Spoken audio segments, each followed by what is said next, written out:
Yes, I married a Jew, but not only that, I'm the Asian guy and she's a white woman. Now, that's the reverse of what usually happens because it's usually a white guy and an Asian girl.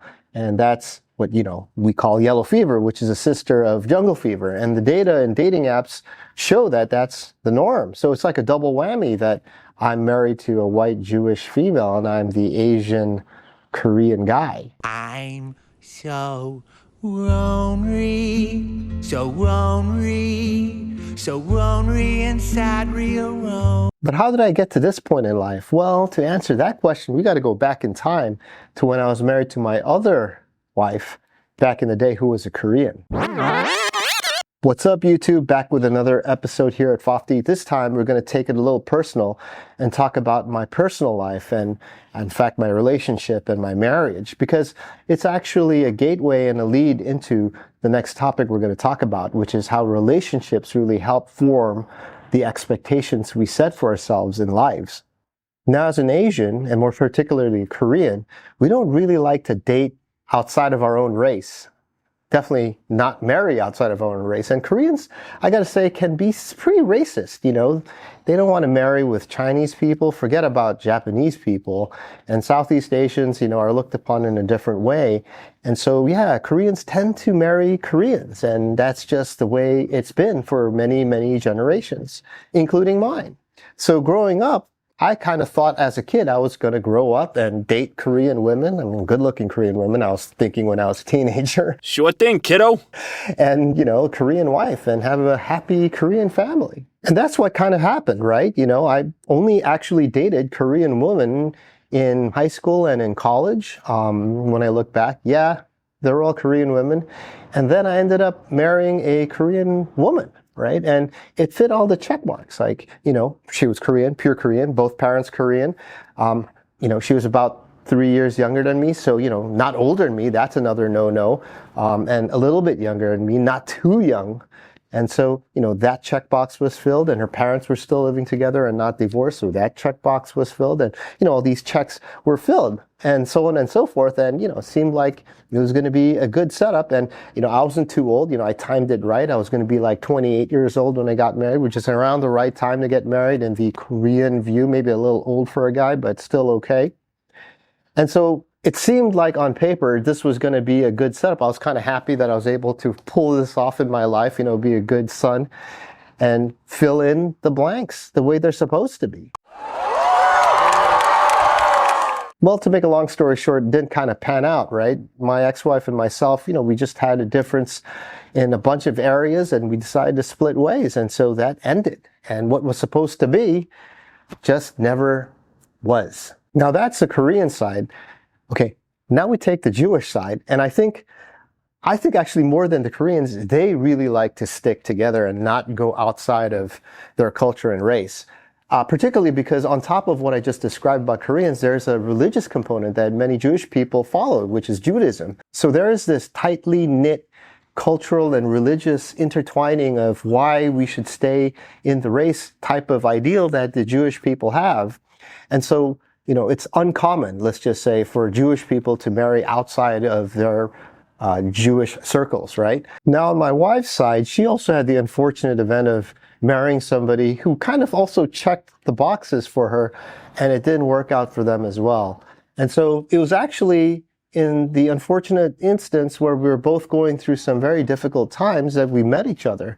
And at that time, we weren't really looking for the new husband or wife or a new relationship even. We were just kind of looking for support and friendship and kinship and, somebody to talk to at that time. And that's how we met. And we met of all places on Match.com. So today it's kind of like normal to meet online first and then to meet in real life. Like if you go and meet somebody in real life first, you're kind of crazy because you don't even going to meet like a psycho who's going to like hack you to death or something. So you meet online first. But back in the day, and I'm almost 50 years old here, so like I'm really talking about decades ago.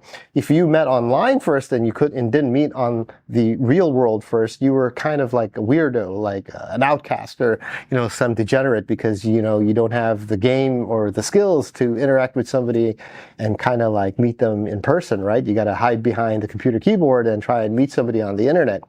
It's funny how things change that way. But yeah, that's how I met my wife on Match.com, and we sat together, we started talking, and after so many years, that ended up becoming and blossoming into a relationship and a marriage. And now we even have 2 children, which that itself was a whole journey that I'm going to have to write about.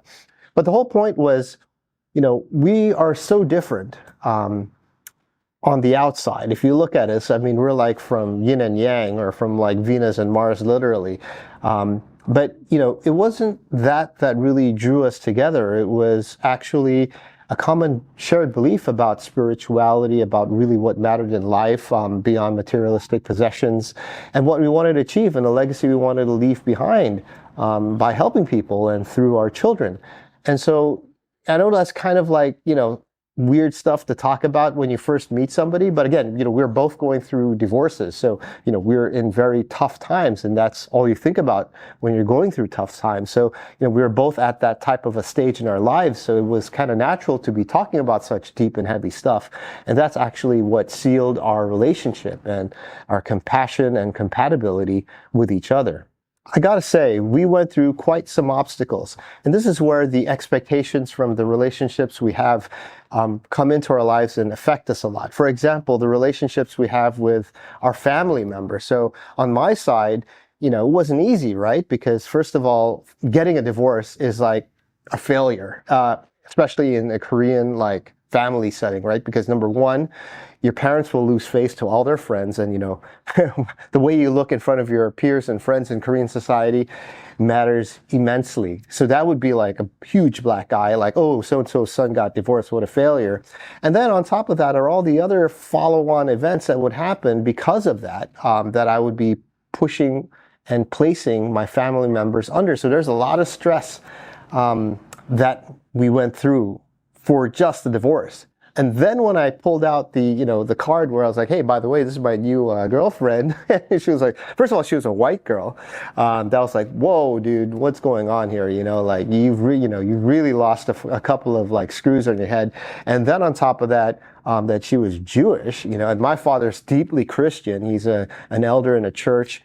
And, there's that whole thing with Christianity and Judaism that, if you know the history, you know what I'm talking about. So anyway, that was a huge deal as well. And so we had to get over that, hurdle. And, it wasn't easy. It took, and it's still not easy, to be honest. There's still stuff and riffraff going on, within the families as a result. And, it was a conscious decision we made. But ultimately, what really matters is who we are underneath our skin, that we found to be compatible. And in the end, I can tell you, that's actually the thing that overpowered all the other energy and forces and, trials and tribulations thrown at us. It was kind of like Teflon, because of our commitment to each other on what we believe in at the core, nothing really mattered in the end, and continues to be so this day. And that's from my side, from the Korean family side. Now on the Jewish family side, you can imagine the amped up version of what I just described, which is like, first of all,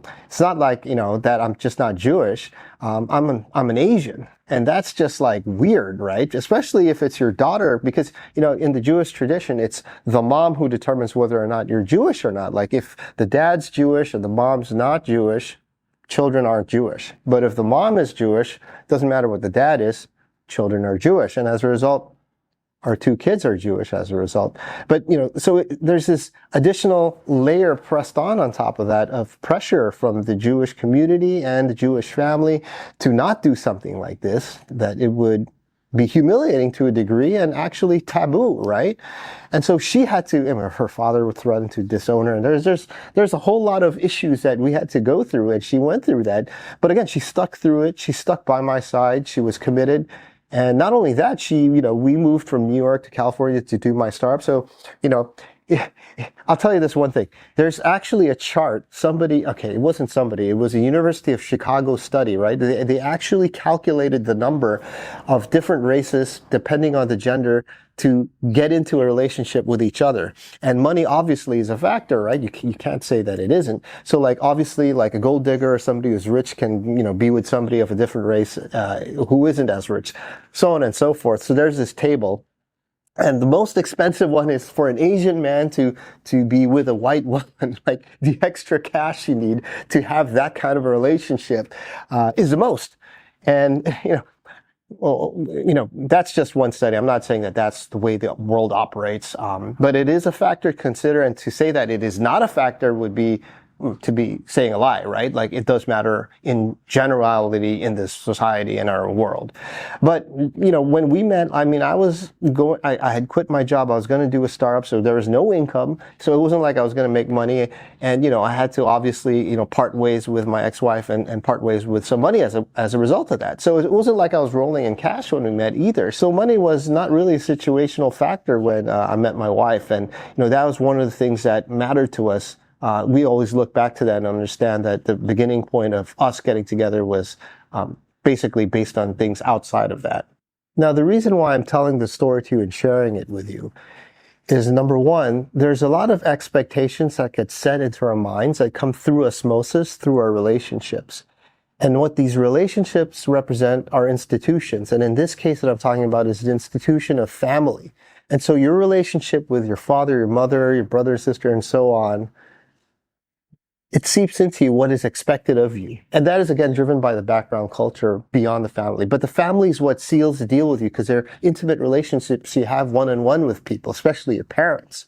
And so they expect you to do certain things, and you're expected to do something. And then you hold yourself accountable to do that. And that's something I did, right? Like I said, I followed the path that should be followed when I was younger and got into my first marriage. The second thing I want you to know is that you don't have to follow that path, right? You need to find your own path and not what other people have kind of layered on into your head subconsciously.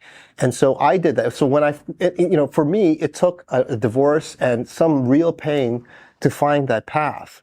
And I'm not saying that you're going to be able to find your path without going through some hardships. In fact, I do think that part of the path is to go through hardships, because that's what actually initiates the thinking and questioning that is required, and also the gumption that's needed to take action. And so the bad news is you probably have to go through some form of, challenge and difficult times, and some extraneous factors to come in and cause grief to you.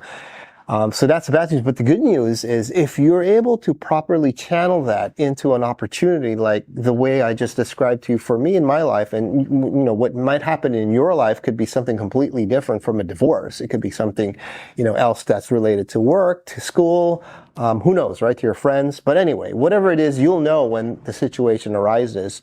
And the idea is to be able to channel yourself and reposition it so that you create your own expectations, right? That is set upon you, and use that as an opportunity to actually create a version of yourself that is devoid of what other people think.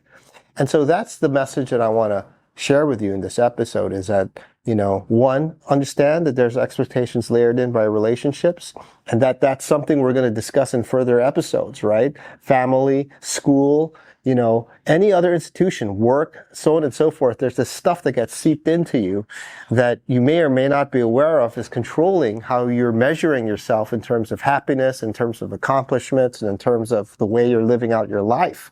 And the second thing is that, look for the opportunity to actually break out of that, right? And look, if you're one of the people that can do it without having a negative event come into your life, all the better. But, usually what happens in life, based on my experience and from other people's that I've discussed and shared this with, is you have to go through some kind of trial and tribulation to trigger this, because it's very difficult for you to just self-start yourself, because there's no pain and emotion involved. And if you saw my earlier episodes, you understand how emotion is a critical component in creating the will, right? And as you know, will is one of the key forces in life, as I described in my chapter 1 video. I can't tell you how many times I've heard of stories where people follow the path of what they should do and end up being so unhappy in life, and they're just stuck in the situation and can't get out of it, right? And it's just like, miscarriages. It's a severely underreported thing, like people just don't want to talk about these things out in public. So the data would be completely off scale and you can't do any analytics of it. But if you talk to people and develop relationships with them, you'll understand that, it's a common occurrence, and actually occurs a lot more common than we think. In fact, it's a prevalent thing that's going on all around us. You'll see that there is, I know of, the situation where people follow the path that's supposed to be and even do it very well, like, Harvard this, blah, blah, blah, and all married and all, and then, like, they're just completely unhappy. And then they're like unhappy for like the majority of their life because that's their adult life. And then there's cases I can tell you also where they just kind of didn't go the path, woman a lot older or whatever the case, and they're happy. Live a happy, fulfilling life. And so, I'm not saying that if you follow the case, you're destined for gloom and doom, but that doesn't mean that if you follow the case that it is also destined for happiness and fulfillment. It's the wrong way of looking at things, right? That's not the way to approach life. And the message here is that, you have to find what matters underneath the surface, underneath the clothing and the skin that we wear, about who we are and what drives us and propels us forward that really matters. And if you find somebody compatible in that way, it really doesn't matter. In fact, that compatibility, that fusion, that energy that comes out of that overpowers everything else. I tell you, even the most significant of things, which includes death. I've heard of stories where it even overpowers that in the sense that they are fulfilled at the end of the day. And that's not something everybody can say, no matter what they do in life. So thanks for listening to this episode. I hope that message means something to you. And, I'm glad to be back here in Singapore. It's good to be back in my environment. Don't know how long I'm going to be staying here. I might be heading to Bali in a few. So if I see you the next time, it could be in the land of Bali. Peace.